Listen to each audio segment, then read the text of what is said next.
হরে কৃষ্ণ কৃষ্ণ কৃষ্ণ হরে হরে, হরে রাম রাম রাম হরে হরে। একদিন এক ব্যক্তি এক জঙ্গলে এসে কাঠ কাটতে লাগলো। হঠাৎ লোকটি পিছনে তাকিয়ে দেখল একটি ক্ষুধার্ত বাঘ তার দিকে এগিয়ে আসছে। লোকটি তখন প্রাণ ভয়ে দৌড় দিল। লোকটি দৌড়তে দৌড়তে একটি কুয়োর নিকট এসে দাঁড়ালো। কুয়োটির মধ্যে জল ছিল না। পিছন তাকিয়ে দেখে তার দিকে ছুটে আসছে বাঘটি। দেখল বাঁচবার আর কোনো পথ নেই, কুয়োতে ঝাঁপ দেওয়া ছাড়া। অবশেষে সে ওই জল শূন্য কুয়োতেই ঝাঁপ দিল এবং কুয়োর মধ্যে পড়তে পড়তে একটি দড়ি পেয়ে সেটা ধরে ঝুলতে থাকলো।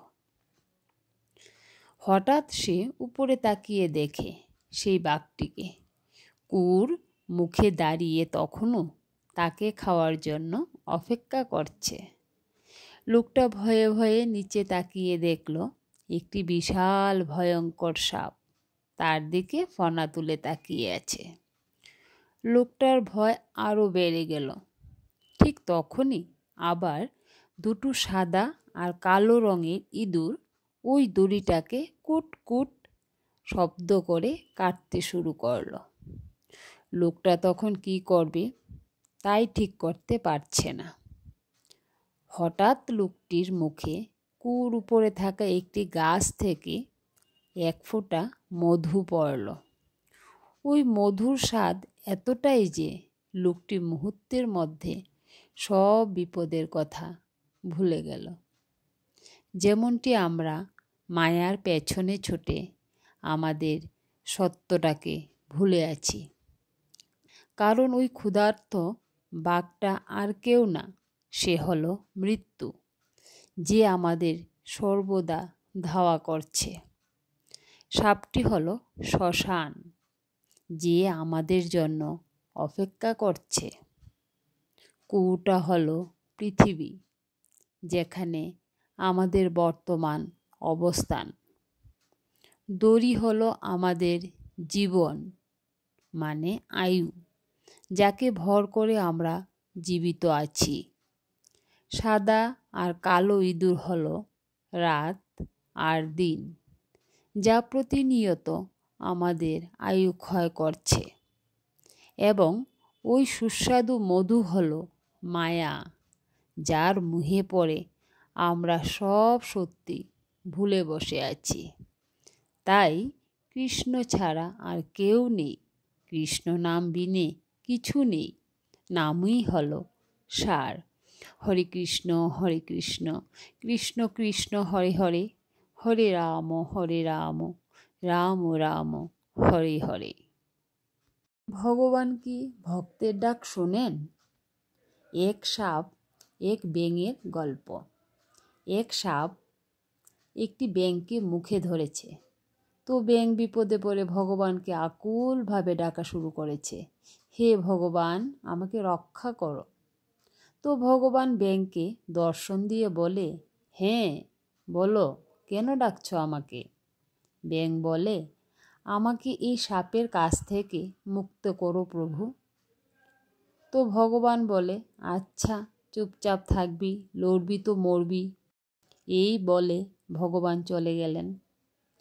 এদিকে সাপ ভগবানকে বলে, হে প্রভু, সারাদিন কিছু খেতে পারি নাই, কেমন করে থাকব? তখনই ভগবান বলে, কোনো কিছু যখনই ধরবি তো ছাড়বি না। এই কথা বলে ভগবান চলে গেলেন। তো সাপ এক ব্যাঙকে ধরেছে। আর কিছুক্ষণ পর সাপ ভাবে যে ব্যাঙ তো মরে গেছে, শুধু মুখে রেখে গাল ব্যথা করে লাভ নেই, মাটিতে রাখি। যখনই মাটিতে রাখতে গেল তখনই ব্যাঙ লাফ দিয়ে চলে গেল। আর সাপ বলে, হে ভগবান, এটা কেমন হলো? ভগবান বলে, তোকে কি বলছি, তুই কি করছিস? আমার কথা শুনলি না, তাই এমন হলো। ব্যাঙ শুনেছে তাই মুক্তি পেয়েছে। কৃষ্ণ দুজনেরই প্রার্থনা শুনেছিলেন, কিন্তু একজন একটু নিজের বুদ্ধির অপ্রয়োগ করেছিলেন, তাই তার প্রার্থনা কাজে লাগেনি। আপনি শিবের উপাসক, কৃষ্ণের উপাসক, দুর্গা কালীর উপাসক, ভালো কথা। আপনার প্রার্থনা অবশ্যই ঈশ্বর শুনবেন। ধরছেন যেহেতু ছাড়বেন না। কিন্তু যখন আপনি আপনার ইষ্টদেবকে বড় দেখাতে গিয়ে হিংসার আশ্রয় নেবেন, মানে একজন সনাতনী আর একজন সনাতনীর সাথে ঝগড়া বিবাদ বাঁধাবেন, তখন কোনো ইষ্টদেবতাই আপনাকে রক্ষা করতে পারবেন না। হ্যাঁ, আপনি আপনার ইষ্টদেবতার শ্রেষ্ঠত্ব শাস্ত্রানুসারে প্রচার করতেই পারেন। এটাকে ইষ্টনিষ্ঠা বলে, কিন্তু সংঘর্ষ যেন না হয়। রাধে রাধে, হরে কৃষ্ণ হরে কৃষ্ণ। কোনো এক গ্রামে এক গরিব ব্রাহ্মণ বাস করতেন। তিনি ছিলেন খুবই ধর্মপরায়ণ। তার একটি পুত্র সন্তান ছিল, তার নাম ছিল গোপাল। গোপাল খুবই অল্প বয়সে তার মাকে হারায়। ব্রাহ্মণটি গোপালকে সুশিক্ষিত করার জন্য গুরুকুলে এক পণ্ডিতের অধীনে রেখে আসে। গোপাল সেখানে কিছু খারাপ বন্ধুদের পাল্লায় পড়ে পড়াশোনা না করে সারাদিন শুধু খেলাধুলা করে বেড়াতো। আর এই কথা ব্রাহ্মণের কানে গেলে ব্রাহ্মণ খুব কষ্ট পেল। তিনি ভগবান শ্রীকৃষ্ণের নিকট খুব কান্নাকাটি করতে লাগলেন আর বললেন, হে কৃষ্ণ, তুমি তো অন্তর্যামী, তুমি সবই জানো। তুমি একটু কৃপা করো গোপালকে, ও যেন তোমার চরণে ঠাঁই পায়। এইভাবে দেখতে দেখতে গোপাল কৈশোর পার করে যৌবনে পা দিল। এখন সে পিতৃগৃহে থাকে। ব্রাহ্মণ কৃষ্ণভক্ত হলেও গোপাল মোটেই কৃষ্ণভক্ত ছিল না। এমনকি সে কোনো দিন কৃষ্ণ নাম পর্যন্ত নিত না। সে বন্ধুদের সাথে সব সময় আড্ডা দিয়ে বেড়াতো। আর এদিকে ব্রাহ্মণ সারাদিন শুধু কৃষ্ণের কাছে কাঁদতে থাকত আর বলতেন, ভগবান তুমি গোপালকে সুমতি দাও। একদিন গোপাল নদীর পাড়ে বসেছিল। এমন সময় এক অসম্ভব সুন্দরী মেয়ে নদীতে জল নিতে আসে, যাকে দেখে গোপালের খুব ভালো লাগে। গোপাল প্রতিদিন ঠিক ওই সময়ে নদীর পাড়ে এসে বসত ওই সুন্দরী রমণীকে দেখার জন্য। সে আস্তে আস্তে তাকে ভালোবাসতে শুরু করলো। একদিন মেয়েটির কাছে জানতে চায় তার নাম কি আর সে কোথায় থাকে। মেয়েটি জানায় তার নাম চিন্তামণি এবং সে নদীর ওপারে বাস করে। আসলে চিন্তামণি ছিল পতিতালয়ের একজন বেশ্যা। তবু গোপালকে তার ভালো লাগতো। তাই গোপাল প্রতিদিন রাতের অন্ধকারে চিন্তামণির সাথে দেখা করার জন্য নদী পার হয়ে তার বাড়ি যেত। এভাবে দিন যায়, মাস যায়। এখন গোপালের শয়নে স্বপনে শুধু চিন্তামণি আর চিন্তামণি। এমন অবস্থা হয়ে দাঁড়িয়েছে যে সারা দিন রাত গোপাল শুধু চিন্তামণির নাম জপ করতে থাকে। আর এদিকে ব্রাহ্মণ তার সন্তানের চিন্তায় কৃষ্ণকে ডাকতে ডাকতে মৃত্যুর পথে যাত্রী হয়ে পড়ল।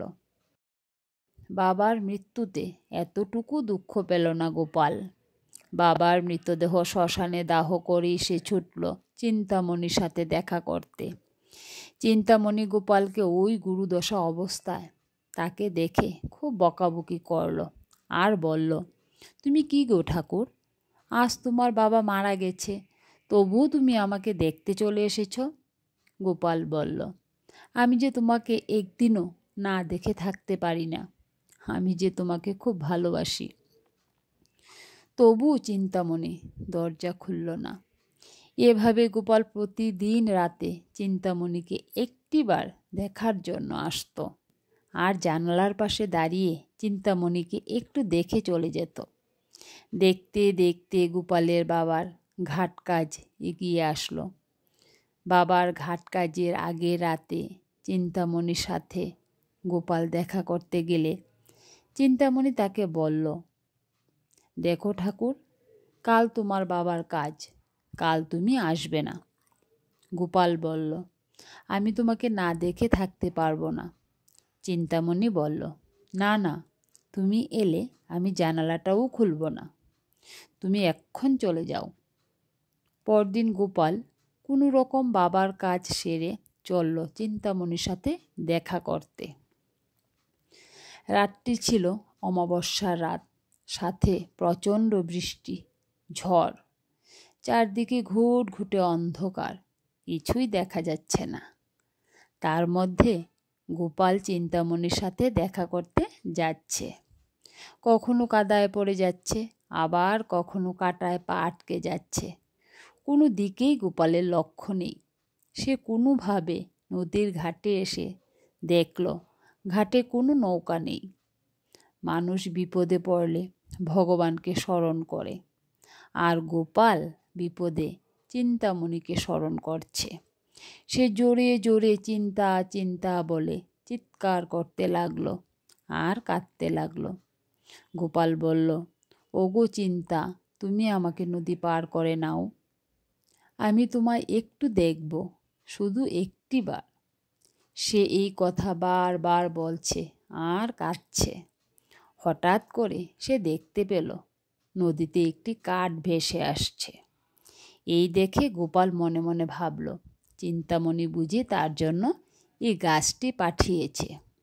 সে কোনো মতে ওই গাছটি ধরে সাঁতার কেটে নদী পার হলো। চিন্তামণির বাড়ির সামনে একটু উঁচু প্রাচীর ছিল। গোপালের পক্ষে সম্ভব না প্রাচীরটা পার করে চিন্তামণির সাথে দেখা করা। তখন সে আবার চিন্তামণির নাম স্মরণ করতে থাকলো আর বলল, ওগো চিন্তা, আমি পারছি না প্রাচীর পার করতে, তুমি আমাকে পার করে নাও। ঠিক তখনই গোপাল দেখতে পেল প্রাচীরের উপর থেকে একটি দড়ি দুলছে। সে মনে মনে ভাবল, চিন্তামণি বুঝি তার জন্য এই দড়ি রেখেছে প্রাচীরটি পার হবার জন্য। গোপাল কোনোভাবে সেই দড়িটি ধরে প্রাচীরটি পার করে চিন্তামণির বাড়িতে পৌঁছল। চিন্তা, ও চিন্তা বলে ডাকতে থাকলো গোপাল চিন্তামণির বাড়ির সামনে গিয়ে। চিন্তামণি গোপালের কণ্ঠস্বর শুনে দরজা খুলে বলল, তুমি কি মানুষ ঠাকুর? এই ঝড় জলে রাতে তুমি চলে আসছো আমাকে দেখতে? তুমি কি করে প্রাচীরটা পার করলে? গোপাল বলল, কেন, তুমিই তো প্রাচীরের উপরে আমার জন্য দড়ি ঝুলিয়ে রেখেছ, আমি তা ধরে পার হয়েছি। চিন্তামণি বলল, কই, আমি তো কোথাও দড়ি রাখিনি, চলো তো দেখি তুমি কি ধরে প্রাচীর পার হয়েছ। তখন গোপাল চিন্তামণিকে প্রাচীরের নিকট নিয়ে গেল। চিন্তামণিকে দড়িটি দেখিয়ে বলল গোপাল, এই তো দড়ি। চিন্তামণি চোখ বড় বড় করে বলল, ওগো ঠাকুর, তুমি একই ধরে পার হয়েছ, এ তো একটি অজগর সাপের লেজ, তুমি কি চোখের মাথা খেয়েছ? এরপর চিন্তামণি গোপালকে বলল, তুমি কি করে নদী পার হলে? গোপাল বলল, কেন, তুমিই তো আমার জন্য একটি গাছ পাঠিয়ে দিয়েছ, আমি তা ধরে সাঁতরে নদী পার হয়েছি। চিন্তামণি বলল, কই, আমি তো কিছু পাঠাইনি তোমার নদী পার হবার জন্য, চলো তো নদীর পাড়ে, দেখি তুমি কি ধরে নদী পার হয়েছ। এরপর তারা নদীর পাড়ে গেল আর দেখতে পেল গোপাল যেটিকে ধরে নদী পার হলো ওটি কোনো গাছ ছিল না, ওটি ছিল একটি মানুষের মৃতদেহ। চিন্তামণি এই দেখে ভয়ে আঁতকে উঠল। সে গোপালকে বলল, তুমি কি পাগল ঠাকুর? গাছ আর মৃতদেহের মধ্যে তফাৎ দেখছো না? আরও বলল, ঠাকুর, তুমি আমাকে যতটা ভালোবাসো তা যদি গোবিন্দকে ভালোবাসতে তাহলে তুমি এতদিনে তাকে পেয়ে যেতে। আমি জানি তুমি গোবিন্দকে আমার মতো করে ভালোবাসলে তুমি নিশ্চিত গোবিন্দের দর্শন পাবেই। আর ঠাকুর, কাল থেকে তুমি আর তোমার মুখ আমাকে দেখাবে না, কারণ যে ভগবানের চেয়ে, মা বাবার চেয়ে আমাকে বেশি ভালোবাসে সে আমাকেও একসময় ত্যাগ করতে পারে। যে ভগবানকে ভালোবাসে না, আমিও তাকে ভালোবাসি না। গোপাল তখন দুঃখ ভরাক্রান্ত মনে বাড়ি ফিরে যাচ্ছিল। এবার সে চিন্তামণিকে না ডেকে গোবিন্দ গোবিন্দ করে ডাকল তাকে পার করে দেওয়ার জন্য।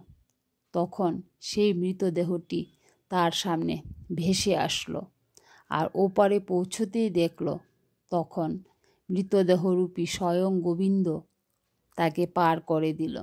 জয় শ্রীকৃষ্ণ। ভালো লাগলে অবশ্যই পাশে থাকবেন।